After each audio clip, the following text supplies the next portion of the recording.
ឈប់សិនបរោះទាំងពីរមិនបានជាមកទីនេះតើពួកលោកជាបរោះមានសិលសច្ចៈឬជាបិសាចប្រែរូបទេលបងពោះតាមពិតពួកខ្ញុំជាមនុស្សធម្មតាទេតែថាពួកខ្ញុំជាអ្នកផ្សងព្រេងវែងឆ្ងាយណាស់តាមពិតគឺអញ្ចឹងទេអីបានជាមកដល់ហើយយើងបង្ហាញរឿងមួយដល់អ្នកទៅចុះ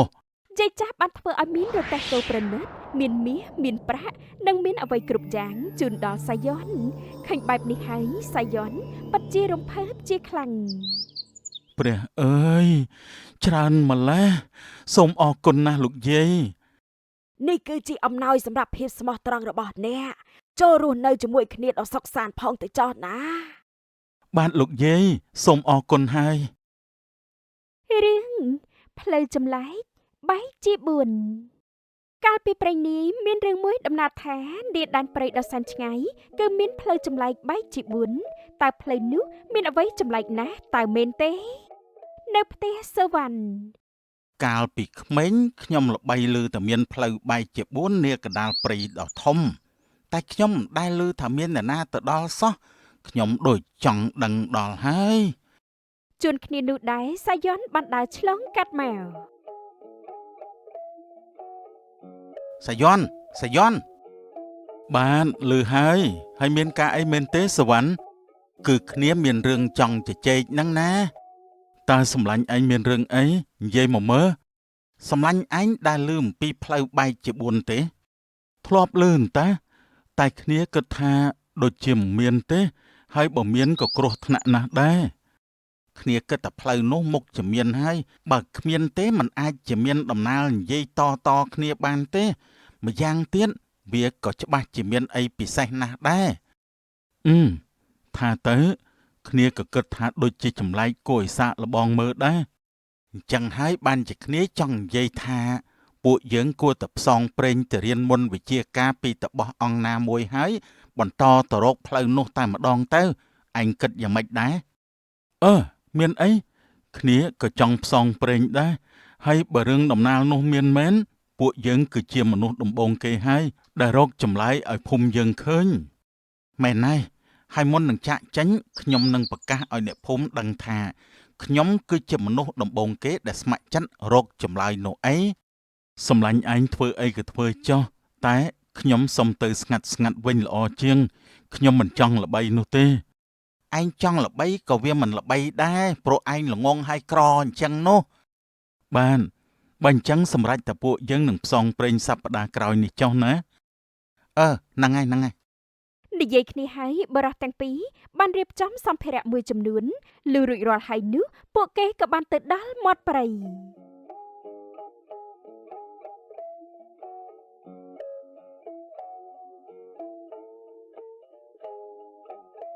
សម្លាញ់ខ្ញុំបានការគាំទ្រចំពោះការធ្វើដំណើរមួយនេះណា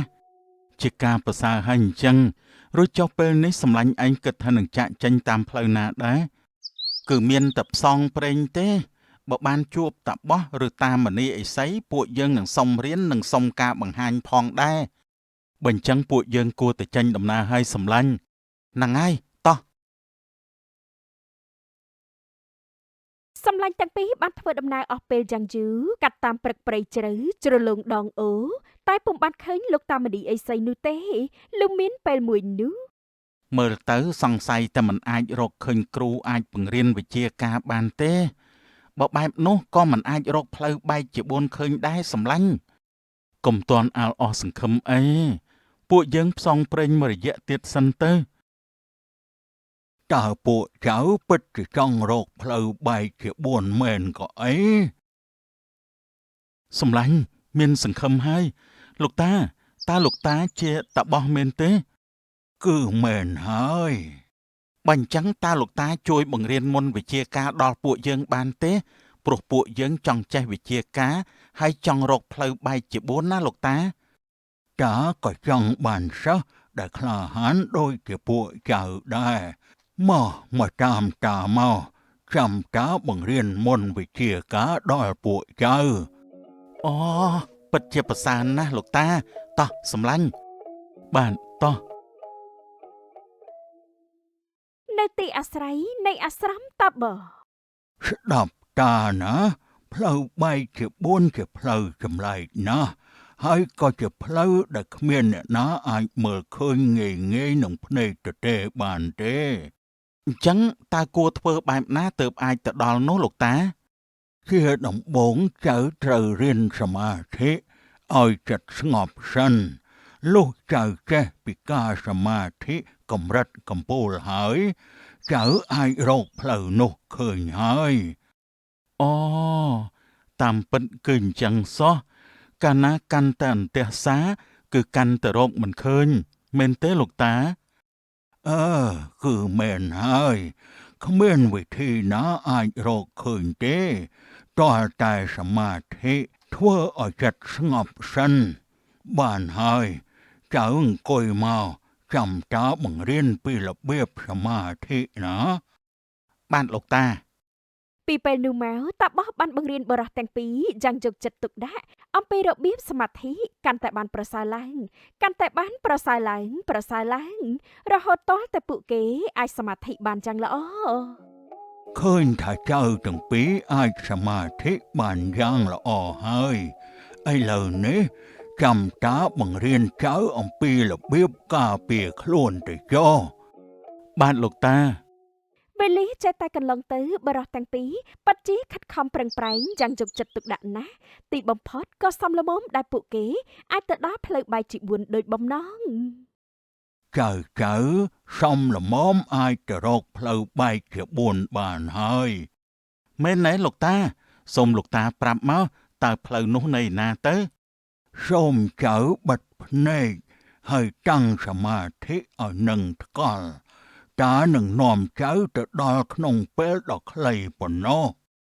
ពិតជាដូចលោកតាមានប្រសាសន៍មែនមិនយូរទេទាំងតាបោះទាំងកំឡោះទាំងពីរក៏បានទៅដល់ផ្លូវបែកជា4ភ្លាមមួយរំពេះនៅផ្លូវបែកជា4 គឺជាទីនេះហើយចូលបើកភ្នែកមកវិញចុះ សាយ័ន្តមើលចុះទីបំផុតការនិទានបន្តគ្នាពិតជាមានមែនតាផ្លូវបែកជា4នេះស្អាតប្លែកណាស់មែនហើយខ្ញុំមានអារម្មណ៍ថាខ្លួនឯងដូចជាកំពុងតែយល់សមអញ្ចឹង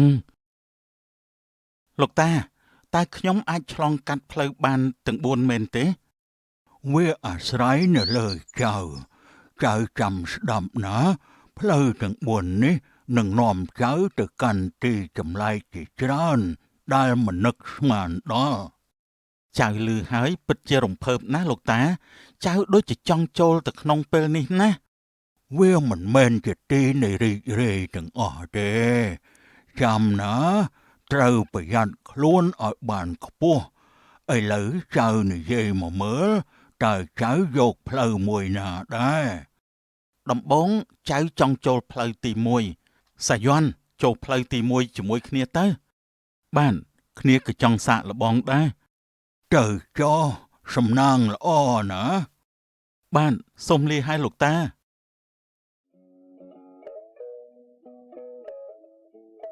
នៅលើផ្លូវខ្សែទី1នោះបរិះទាំងពីរបានឃើញរឿងចម្លែកច្រើនណាស់រឿងនោះធ្វើឲ្យពួកគេភ្ញាក់ផ្អើលគ្រប់ពេល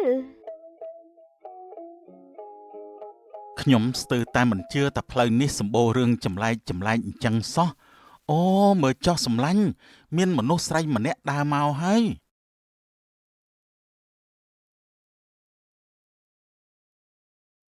តើពួកអ្នកមកពីណាទៅណាដែរមិនក៏មកដល់ទីនេះ បាទលោកយាយពួកខ្ញុំមកនេះគឺចង់ដឹង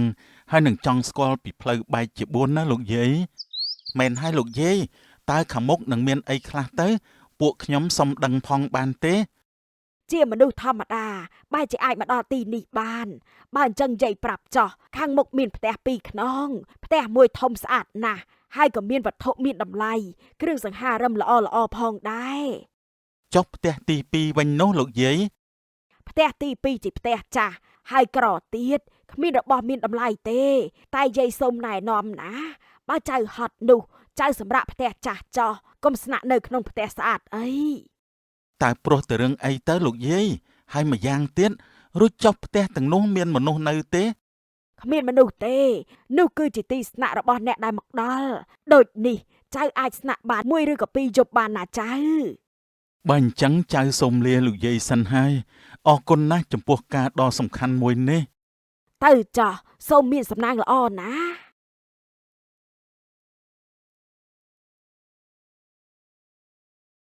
បន្តទៀតបរិសទាំងពីរបានដើរទៅមុខហើយមិនយូរពួកគេពិតជាបានឃើញថាមានផ្ទះពីរខ្នងពិតមែនដោយផ្ទះទី1ស្អាតណាស់ចំណែកផ្ទះទី2គឺមិនស្អាតនោះទេ ថាទៅខ្ញុំពិតជាហត់ណាស់គិតចូលទៅដេកសិនសម្លាញ់ហើយសម្លាញ់ឯងគិតទៅចូលដេកនៅក្នុងផ្ទះណាមួយច្បាស់ជាផ្ទះស្អាតហើយនរណាទៅដេកនៅក្នុងផ្ទះបាក់បែកចាស់ក្រីក្រនោះតែលោកយាយប្រាប់ថាពួកយើងត្រូវសម្រាកនៅក្នុងផ្ទះចាស់ជាងណានេះឯងជឿគាត់ហ៎ ព្រះហើយកុំល្ងងពេកវាមានតែមនុស្សឆ្កួតទេដែលជឿរឿងនេះនោះតែខ្ញុំមិនធ្វើឲ្យខុសពីការប្រាប់ទេខ្ញុំសម្រាកនៅផ្ទះចាស់នេះវិញហ្នឹងហើយបានហើយសម្លាញ់ឯងទៅដេកនៅណាក៏ទៅដេកចុះចំណែកខ្ញុំសុំដេកនៅក្នុងផ្ទះស្អាតនេះហើយ គ្រានោះសុវណ្ណក៏បានចូលទៅសម្រាកនៅក្នុងផ្ទះដ៏ស្អាតលុះដើរចូលទៅក្នុងគាត់ក៏បានសម្គាល់ឃើញថា ពុទ្ធោអើយស្អាតណាស់មានសម្ភារៈប្រណិតបាយសម្លម្ហូបអាហារសុទ្ធតែពិសេសទាំងអស់អាសយ័នវាពិតជាឆ្កួតមែនតើ សុវណ្ណបានរីករាយណាស់គាត់ដេកគាត់ហូបអាហារឆ្ងាញ់គាត់ប្រើប្រាស់សម្ភារៈនិងបានផឹកទឹកសប្បាយរហូតដល់ស្រវឹងផងដែរ យើងពិតជាពេញចិត្តនៅទីនេះណាស់យើងមិនចង់ទៅណាទេមានផ្ទះមានអាហារមានសម្ភារៈប្រណិតតើមានអីដែលល្អជាងនេះទៅទៀតនោះ នាយសុវណ្ណពិតជាពេញចិត្តទីនេះណាស់ហើយគាត់ក៏រីករាយពិតមែនគាត់មិនទៅណាទេគាត់សប្បាយគាត់ផឹករហូតដល់គេងលក់ចុះសាយ័នវិញនោះ ទីនេះទោះបីជាមិនស្អាតក៏រាប់ថាជាចម្រងដ៏ល្អបំផុតដែរខ្ញុំដូចជាហត់ណាស់ខ្ញុំគិតសម្រាកសិនទៅបាន ពលបែបនេះហើយសាយ័នបានដេកលងលក់បាត់ទៅហើយមួយយាមក្រោយមកពួកគេក៏បានមកដល់ទីដើមនៃផ្លូវវិញ មកវិញហើយមែនទេ សប្បាយមិនទាន់បានអស់ចិត្តផងមកវិញបាត់គួរឲ្យស្ដាយមែនលោកតាខ្ញុំចង់ទៅផ្លូវទី2វិញតើបានទេ ពិតជាបានទៅចុះ ជាថ្មីម្ដងទៀតក្នុងផ្លូវទី2នេះពួកគេបានឃើញរឿងមួយ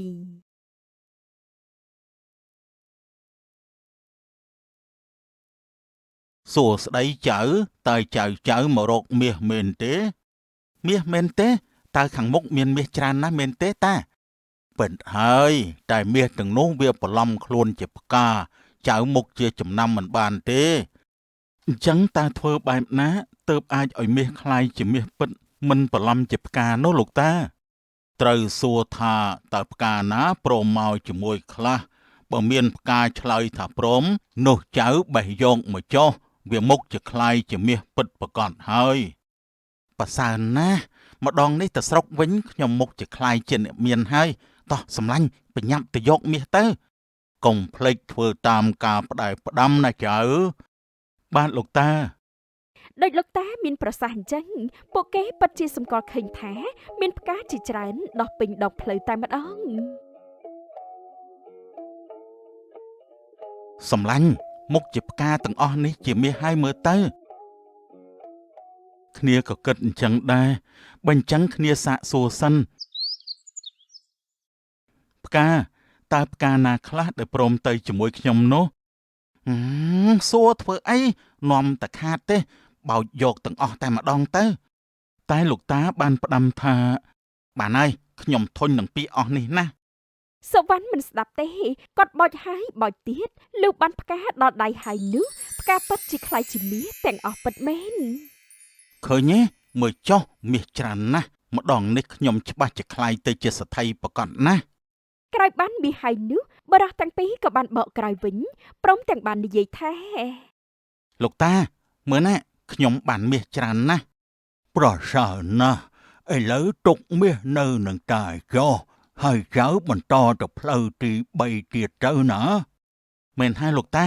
ទុកមាសឲ្យខ្ញុំផងណា តោះសាយ័ន្តបានសម្លាញ់លោកតាចៅលាហើយណា នៅលើផ្លូវទី3នេះផងដែរពួកគេក៏បានទៅដល់រូងភ្នំមួយនៃទីអាស្រ័យរបស់សត្វចចកមួយក្បាល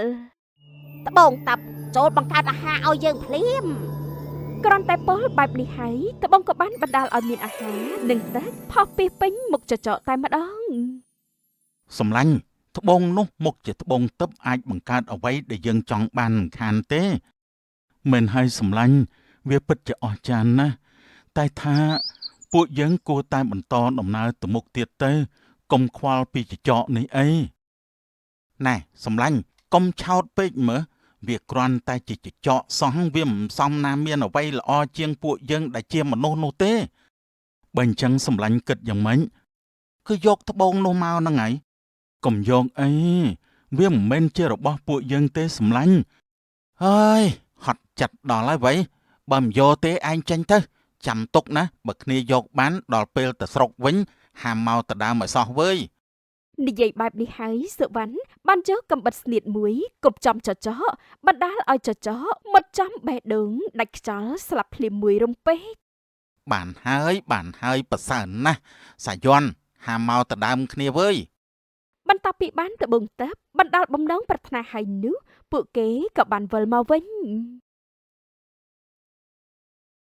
លោកតាខ្ញុំមកវិញហើយខ្ញុំថែមទាំងយកបានត្បូងមកគ្រាប់មកទៀតផង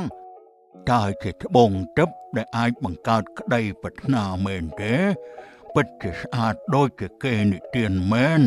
មកឲ្យតាសុំមើលបន្តិចមកមើល បាទលោកតាសូមលោកតាមើលចុះ ស្អាតណាស់ពិតជាស្អាតមែនទែនអូត្រូវហើយចៅទាំងពីរតើចៅចង់ទៅផ្លូវទី4ទៀតដែរទេ លោកតាចៅពិតជាបានឃើញរឿងចម្លែកទីដែលស្អាតដូចជាឋានសួគ៌និងមានវត្ថុមានតម្លៃជាច្រើនណាស់ដូច្នេះចៅស្ងប់ចិត្តហើយចៅមិនចង់ទៅផ្លូវទី4ទៀតទេវាកំសាកតែរហូតហ្នឹងលោកតាណាស់ហើយទៅមិនទៅមិនសំខាន់ទេចំណែកខ្ញុំពិតជាទៅប្រកាសណាស់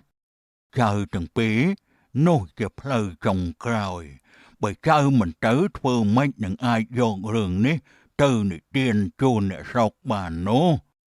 ពិតមែនហើយលោកតាមានប្រសាសន៍ត្រូវណាស់បើអញ្ចឹងចៅនឹងទៅផ្លូវទី4នោះបន្តទៀតចុះ ទៅចុះ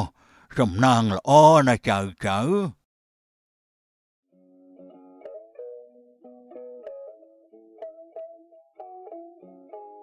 ជាផ្លូវចុងក្រោយហើយក៏ជាផ្លូវដែលមានរឿងចម្លែកដូចគ្នា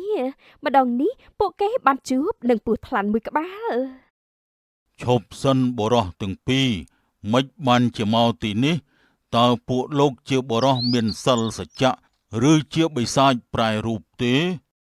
លបងពស់តាមពិតពួកខ្ញុំជាមនុស្សធម្មតាទេតែថាពួកខ្ញុំជាអ្នកផ្សងព្រេងវែងឆ្ងាយណាស់តាមពិតគឺអញ្ចឹងទេអីបានជាមកដល់ហើយយើងបង្ហាញរឿងមួយដល់អ្នកទៅចុះតែជារឿងអីទៅលបងពស់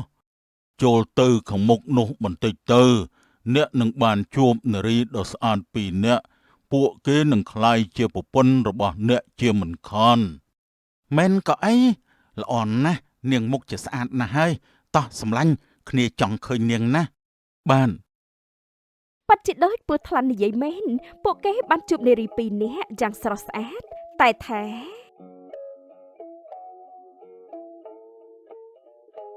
មិនក៏មានម្នាក់លំអដោយកែវកងមាសពេជ្រហើយម្នាក់ទៀតមិនក៏ក្រីក្រយ៉ាងនេះអញ្ចឹងនោះ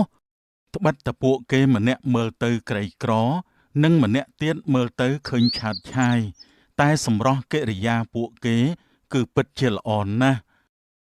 បើអញ្ចឹងឯងយកនាងក្រទៅចុះចំណែកគ្នាសុំយកនាងដែលជាអ្នកមានហើយវើយតោះអូនទៅជាមួយបងពួកយើងមុខជាខ្លាយជាសទ្ធិមិនខានទេ ចាបងអូនចាំបងយូរហើយ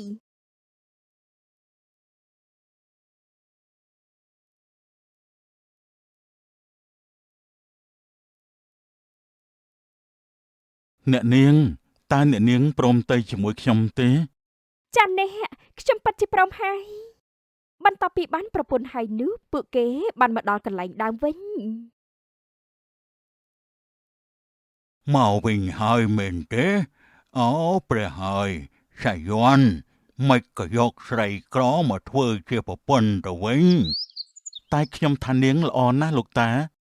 Bất chỉ thưa ở trả khó một nòn mến, mình xong chỉ sơ dần sơ, chẳng bị phơi trì muối đòi phơi trì buồn, không biết cợt ca đôi chia sầu văn sơ. គឺវាតែងតែបែបនឹងឯងលោកតាវាមិនដែលឈ្នះចៅសំបីតែមួយរឿងតាំងតែពីតូចមកម្ល៉េះ Nè hơi, tao Vinh cho nó, dân mình chẳng khơi anh tê, anh mình xong chỉ sơ rồi bỏ dường lại, hai cùng kết thả dồn mê từ khá mình ai tê. បើអញ្ចឹងចៅសុំលាសិនហើយសំឡាញ់គ្នាលាសិនហើយណាកុំមកហៅយើងថាសំឡាញ់យើងមិនរាប់ឯងទេអាមនុស្សក្រអញ្ចឹងនោះបានតាមតែគ្រប់គ្នាចង់បានទៅចុះតោះអូនទៅស្រុកជាមួយគ្នាណា ចាប់បង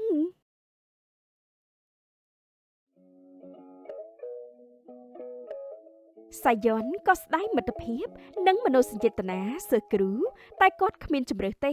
ហេតុនេះគាត់ព្យាយាមមិនខឹងមិនស្អប់ឬមិនអន់ចិត្តអ្វីឡើយនៅតាមផ្លូវ ពេលនេះបងមានតែសប្បាយចិត្តទេដែលបងមានប្រពន្ធដ៏ល្អម្នាក់ដូចជារូបអូន ចាប់បងអូនអរគុណចំពោះការស្រឡាញ់មួយនេះណាជួនគ្នានោះយាយចាស់ក៏បានបង្ហាញខ្លួនចេញមកម្ដងទៀត អ្នកជាមនុស្សស្មោះត្រង់ណាស់ទោះបីជាជួបការប្រមាថឬក៏ការខកចិត្តក៏មិនបំពេញការផ្ដាយផ្ដាំបើដូច្នេះនោះយើងនឹងជូនអំណោយដល់អ្នកចោះ យាយចាស់បានធ្វើឲ្យមានរទេះគោប្រណិតមានមាសមានប្រាក់និងមានអ្វីគ្រប់យ៉ាងជូនដល់សាយ័នឃើញបែបនេះហើយសាយ័នពិតជារំភើបជាខ្លាំង ព្រះអើយច្រើនម្ល៉េះសូមអរគុណណាស់លោកយាយ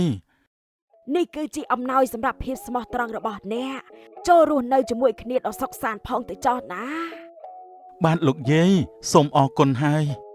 ពីពេលនោះមកសាយ័នក៏បានក្លាយជាអ្នកមានរស់នៅយ៉ាងមានក្តីសុខជាមួយនឹងភរិយាជាកុលស្ត្រីចុះនេះសវណ្ណវិញនោះ Ổn bất chỉ sạch ná, bọn rồng chầm ổn dù hơi ná đằng tế. ចាបងអូនក៏ស្រឡាញ់បងដែរសុវណ្ណគ្រានោះក៏បានឃើញថាកេសរនាងកំពុងតែមានសហាយនឹងតាបោះដែលជាគ្រូរបស់ខ្លួន នាងកេសរមិនក៏នាងមានសហាយនឹងតាកញ្ចាស់នេះទៅវិញ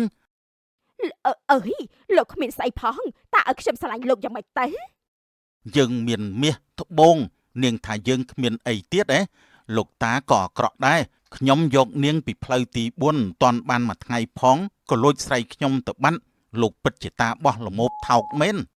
Nè ná thai dân chỉ ta bó, dân còn ta mình ai trôi phơi từng buồn ban, từ báo bộ anh prờn tá, hãy công sừng khâm thả dột miệt bông bích từng ọ đẹp nhà dân nô ban ở đó.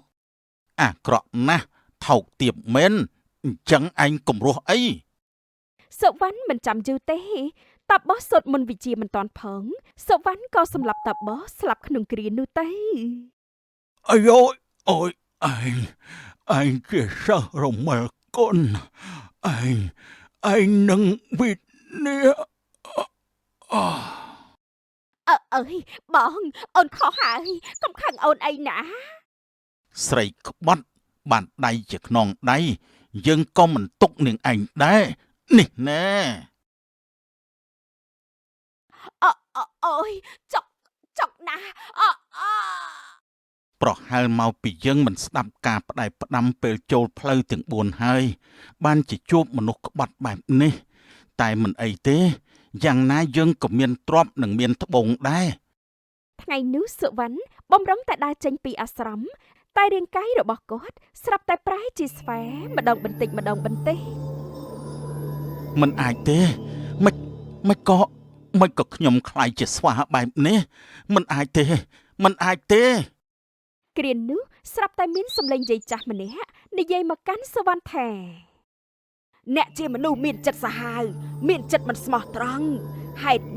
នេះគឺជាការផលតបស្នងរបស់អ្នក ចូលអ្នកខ្លាយជាស្វាយាមព្រៃគ្មានថ្ងៃចេញរួចរហូតដល់ស្លាប់ចោះ អត់ទេអត់ទេ ដូចយាយចាស់ពោលអញ្ចឹងសវណ្ណប្រែជាស្វាមិនអាចចេញពីព្រៃបានទេបានត្រឹមតែស្រែកយំយ៉ាងសោកការតរៀងទៅ